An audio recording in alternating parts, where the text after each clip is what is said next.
Students, over today's new video. आज हम एक ऐसी टेक्निक के बारे में पढ़ने वाले हैं जो बहुत ही इफिशिएंट टेक्निक है कोई भी पार्टिकल को डिटेक्ट करने में। मैं बात कर रहा हूँ एटॉमिक एब्जॉर्प्शन स्पेक्ट्रोस्कोपी के बारे में, जिसमें एटॉमिक स्पीशीज और हमारी इलेक्ट्रोमैग्नेटिक रेडिएशन के बीच की दोस्ती को देखा जाता है। दोस्ती से मेरा मतलब है कि हमारे एटॉमिक स्पीशीज और हमारा इलेक्ट्रोमैग्नेटिक रेडिएशन, ये दोनों के बीच में एक इंटरैक्शन होता है और इसी इंटरैक्शन को हम स्पेक्ट्रोस्कोपी से मेजर करते हैं और इससे हम ट्रेस मेटल्स को, ट्रेस एलिमेंट्स को डिटेक्ट कर सकते हैं, हेवी मेटल्स को डिटेक्ट कर सकते हैं। और ये टेक्निक इतनी यूजफुल और इफेक्टिव है कि हमें इससे यूज कर एक बार में 70 एलिमेंट्स को भी डिटेक्ट कर सकते हैं। तो स्टूडेंट, इसे किसने और कब डिस्कवर किया और कैसे डिजाइन किया? इसे 1953 में स्टूडेंट्स एलन वॉल्श ने इसे डिजाइन किया और एनालिटिकल टूल इसे घोषित किया। एनालिटिकल टूल इसे कहा गया और एएस यानी एटॉमिक एब्जॉर्प्शन स्पेक्ट्रोस्कोपी को आज तक भी यूज किया जाता है। तो इसके नाम में ही इसका पूरा प्रोसेस छुपा है स्टूडेंट्स। एटॉमिक यानी एटॉमिक स्पीशीज का यूज होता है और उनके एक्साइटेशन पर इसका एब्जॉर्प्शन होता है और स्पेक्ट्रोस्कोपी से, स्पेक्ट्रम से उसे हम मेजर करते हैं। तो स्टूडेंट, इसे कहते हैं एटॉमिक एब्जॉर्प्शन स्पेक्ट्रोस्कोपी। तो एटॉमिक एब्जॉर्प्शन स्पेक्ट्रोस्कोपी का प्रिंसिपल क्या है? हर टेक्निक का एक प्रिंसिपल होता है स्टूडेंट्स, तो इसका भी एक प्रिंसिपल है और इसका प्रिंसिपल सबसे इजी है। यहाँ पर हमें इसकी दोस्ती देखनी है। दोस्ती है ये दो दोस्तों के बीच में जो है हमारा एक एटॉमिक स्पीशीज यानी कोई भी एक ट्रेस एलिमेंट और दूसरा है हमारी इलेक्ट्रोमैग्नेटिक रेडिएशन। ये दोनों के बीच के इंटरैक्शन को हमें चेक करना है। तो इसका प्रिंसिपल क्या हो सकता है? इसका प्रिंसिपल है कि कोई भी एटम, आप सब एटम को जानते हैं, स्मॉलेस्ट पार्टिकल है, अभी तो उससे भी छोटे निकल गए हैं नैनोज में। तो स्टूडेंट, एटम दो स्टेट पर रहता है, एक होता है ग्राउंड स्टेट और दूसरा होता है एक्साइटेड स्टेट। तो ग्राउंड स्टेट से एक्साइटेड स्टेट पर जाने के लिए उसे एनर्जी लगती है। कोई भी एटम एक्साइट कब होता है? जब उसे बाहर से एनर्जी मिलती है। तो एनर्जी मिलने पर वो एक्साइट होता है और ग्राउंड स्टेट से एक्साइटेड स्टेट में चला जाता है और इस वक्त पर वो अपने इलेक्ट्रॉन्स जो भी उसके आउटर ऑर्बिटल में होते हैं वो चेंज होते हैं और इसी चेंज के दौरान उसका एक्साइटेशन होता है। तो स्टूडेंट्स, ये है साधारण सा एक प्रिंसिपल के हमें ग्राउंड स्टेट से एक्साइटेड स्टेट पर जाने पर डिटेक्शन होता है और इसके अंदर इसका प्रिंसिपल कैसे काम आएगा? हमारा जो एलिमेंट है, हमारा ट्रेस एलिमेंट है, हम उसे एनर्जी प्रोवाइड करेंगे बाहर से हीट के फॉर्म में और हीट के फॉर्म में जब हम उसे एनर्जी देंगे ट्रेस एलिमेंट को या कोई हेवी मेटल को, तो वो ग्राउंड स्टेट से एक्साइटेड स्टेट पर जाएगा और फिर एक इलेक्ट्रोमैग्नेटिक स्पेक्ट्रम उससे टकराएगा, उससे इंटरैक्ट करेगा और फिर डिटेक्टर उससे देखेगा और हमें स्क्रीन पर पीक्स दिखाई देंगे। हम उसे मेजर करेंगे स्टैंडर्ड से कंपेयर करेंगे। तो ये है उसका साधारण सा सबसे सिंपल सा प्रिंसिपल कि ग्राउंड स्टेट से एक्साइटेड स्टेट के अंदर हम उसे मेजर करेंगे। एक्साइट होने पर हम कोई भी एटम को मेजर कर सकते हैं एटॉमिक एब्जॉर्प्शन स्पेक्ट्रोस्कोपी के थ्रू। तो स्टूडेंट्स, चलो देखते हैं। हमने प्रिंसिपल देख लिया, किसने डिस्कवर किया वो देख लिया। अभी प्रोसेस देखते हैं जो सबसे इंपॉर्टेंट और सबसे मेन होता है। तो स्टूडेंट्स, चलो स्टार्ट करते हैं एटॉमिक एब्जॉर्प्शन स्पेक्ट्रोस्कोपी यानी एएएस का प्रोसेस।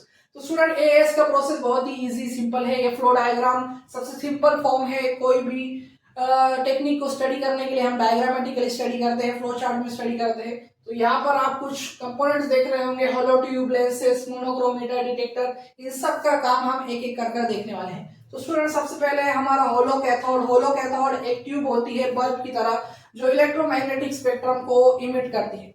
फिर यहाँ पर है हमारी लेंस जो उसे एक पॉइंट पर, एक सिंगल रेंज में उसे पाथ में उसे कन्वर्ट करेगी। और फिर यहाँ पर फ्लेम देख रहे होंगे और नेबुलाइजर, और ये है हमारा सैंपल।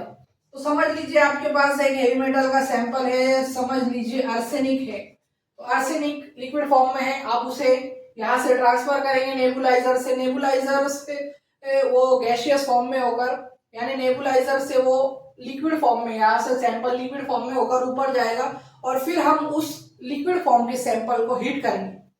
हीट करने पर लिक्विड कन्वर्ट होता है गैस पर। यहाँ पर हमने उसे एनर्जी दी है, किसके फॉर्म में स्टूडेंट्स? फ्लेम ने उसे एनर्जी दी है हीट के फॉर्म में।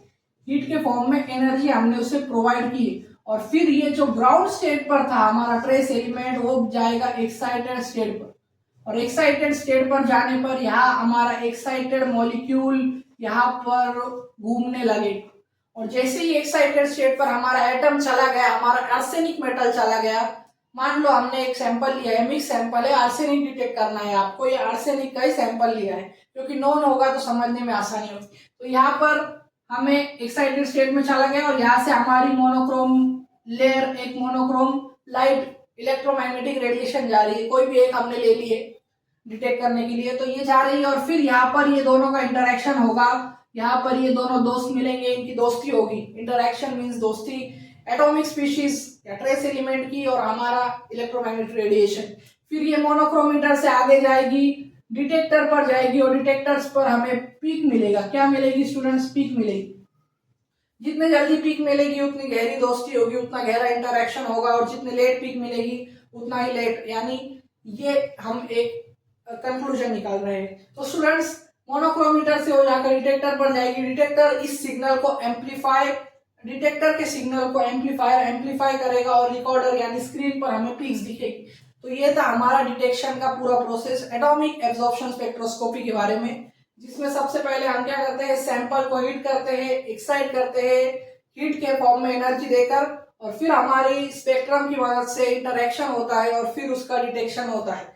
तो स्टूडेंट, ये था बहुत ही simple process atomic absorption spectroscopy के बारे में, जिसके अंदर एटॉमिक स्पीशीज का इंटरेक्शन हमने देखा इलेक्ट्रोमैग्नेटिक रेडिएशन के थ्रू।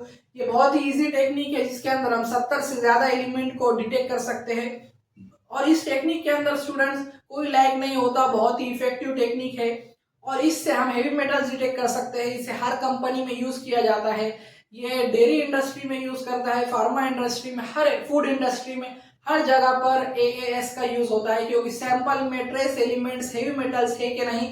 वाटर टेस्टिंग के अंदर भी एएएस का यूज होता है कि हमारे जो वाटर है, ड्रिंकिंग वाटर है या सीवेज वाटर का ट्रीटमेंट हो रहा है, उसमें हेवी मेटल्स है क्या, उसे कैसे ट्रीट करें। रिसर्च में यूज होता है एटॉमिक एब्जॉर्प्शन स्पेक्ट्रोस्कोपी का, कई डिग्रेडेशन रिसर्च प्रोजेक्ट होते हैं, जैसे आर्सेनिक डिग्रेडेशन, क्रोमियम डिग्रेडेशन, उसमें डिग्रेडेशन के प्रोसेस के अंदर इसका यूज होता है एटॉमिक एब्जॉर्प्शन स्पेक्ट्रोस्कोपी का। तो स्टूडेंट्स, मुझे उम्मीद है कि आपका कांसेप्ट एटॉमिक एब्जॉर्प्शन स्पेक्ट्रोस्कोपी के बारे में क्लियर हो चुका होगा, जिसके अंदर कुछ नहीं, बस एक प्रिंसिपल आपको ध्यान में रखना है कि एक्साइटेड स्टेट में जब गया हमारा एटम या कोई ट्रेस एलिमेंट, तो वो इंटरैक्ट करेगा इलेक्ट्रोमैग्नेटिक रेडिएशन से, और फिर वो जाकर डिटेक्टर पर हमें शो होगा, और डिटेक्टर रिकॉर्डर पर उसे एम्पलीफाई कर हमें पिक्स मिलेंगे, और पिक्स को हम स्टैंडर्ड से कंपेयर करेंगे और हमारे रिजल्ट को इंटरप्रेट करेंगे और देखेंगे कि कौन सा एलिमेंट कैसा प्रेजेंट है, कितने अमाउंट में प्रेजेंट है, कितने mg में प्रेजेंट है, कितने माइक्रोग्राम में प्रेजेंट है, और इससे का एक कैलकुलेशन भी फॉर्मूला है। पर आपका कंसेप्ट इससे ही क्लियर हो चुका होगा। तो स्टूडेंट, ऐसी वीडियोस के लिए मेरे चैनल को लाइक करें, शेयर करें और सब्सक्राइब करना ना भूलें। Thank you for watching.